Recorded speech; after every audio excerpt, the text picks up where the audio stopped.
कहते हैं कि मनुष्य अपने कर्मों का स्वामी स्वयं होता है। वह अपने ही कर्मों की विरासत पाता है और कर्मों से ही उत्पन्न अपने कर्मों के बंधन में बंधता चला जाता है।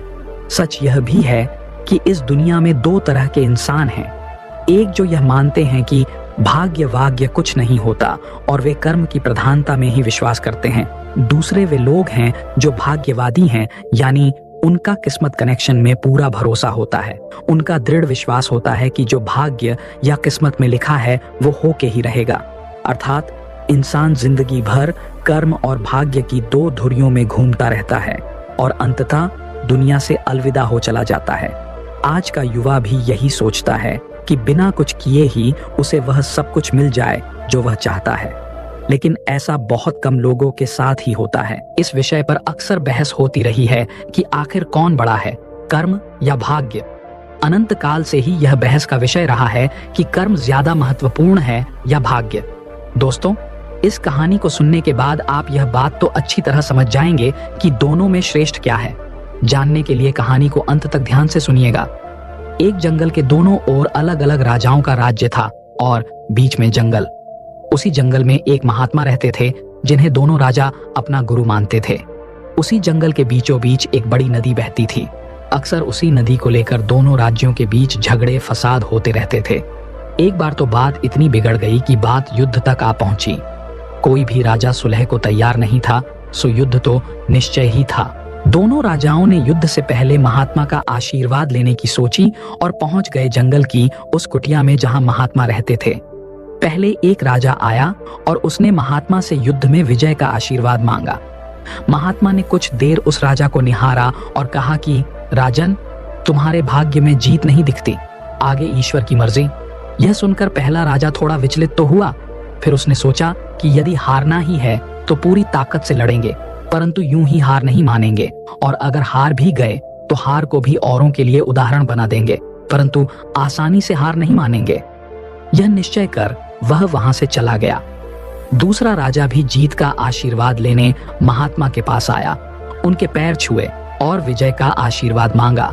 महात्मा ने उसे भी कुछ देर निहारा और कहा कि बेटा, भाग्य तो तुम्हारे साथ ही है। यह सुनकर राजा तो खुशी से भर गया और वापस जाकर निश्चिंत हो गया, जैसे कि उसने युद्ध बिना लड़े ही जीत लिया हो। अंततः युद्ध का दिन आया। दोनों सेना एक दूसरे के आमने सामने थीं और युद्ध का बिगुल बज गया। युद्ध प्रारंभ हो चुका था। एक तरफ की सेना यह सोचकर लड़ रही थी कि चाहे किस्मत में हार क्यों न हो, परंतु हम हार नहीं मानेंगे। हम अपना सर्वश्रेष्ठ कोशिश करेंगे, अपना सर्वस्व झोंक देंगे। और वहीं दूसरी तरफ की सेना एक निश्चिंत मानसिकता के साथ लड़ रही थी कि जितना तो हमें ही है तो घबराना कैसा। लड़ते लड़ते दूसरी सेना के राजा के घोड़े के पैर का नाल भी निकल गया और घोड़ा लड़खड़ाने लगा। पर राजा ने ध्यान ही नहीं दिया, क्योंकि उसके दिमाग में एक ही बात चल रही थी कि जब जीत मेरे भाग्य में है ही, फिर किस बात की चिंता। कुछ ही क्षण बाद दूसरे राजा का घोड़ा लड़खड़ा कर गिर गया, जिससे राजा भी जमीन पे गिर पड़ा और घायल हो गया और वह दुश्मनों के बीच घिर गया। पहले राजा के सैनिकों ने उसे बंधक बना लिया एवं उसे अपने राजा को सौंप दिया। युद्ध का निर्णय हो चुका था। युद्ध का परिणाम बिल्कुल महात्मा की भविष्यवाणी के विपरीत था। निर्णय के बाद महात्मा भी वहां पहुंच गए। अब दोनों राजाओं को बड़ी जिज्ञासा थी कि आखिर भाग्य का लिखा बदल कैसे गया। दोनों ने महात्मा से प्रश्न किया कि गुरुवर, आखिर ये कैसे संभव हुआ।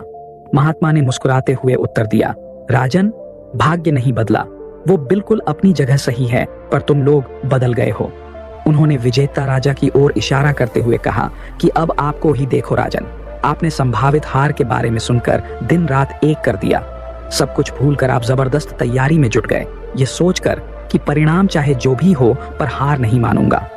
खुद हर बात का ख्याल रखा, खुद ही हर रणनीति बनाई, जबकि पहले आपकी योजना सेनापति के भरोसे युद्ध लड़ने की थी। अब महात्मा ने पराजित राजा की ओर इशारा करते हुए कहा कि राजन, आपने तो युद्ध से पहले ही जीत का जश्न मनाना शुरू कर दिया था। आपने तो अपने घोड़े की नाल तक का ख्याल नहीं रखा।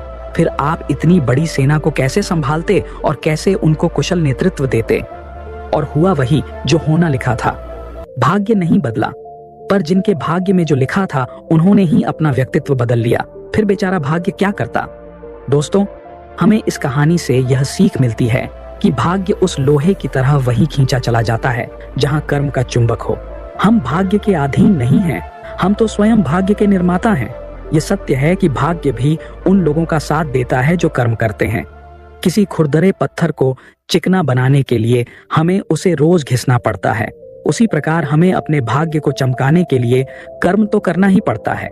दोस्तों, आशा करता हूं कि इस कहानी को सुनने के बाद आप अवश्य समझ गए होंगे कि कर्म बड़ा या भाग्य। फिर आऊंगा एक नई मोटिवेशनल कहानी के साथ। तब तक के लिए नमो बुद्ध।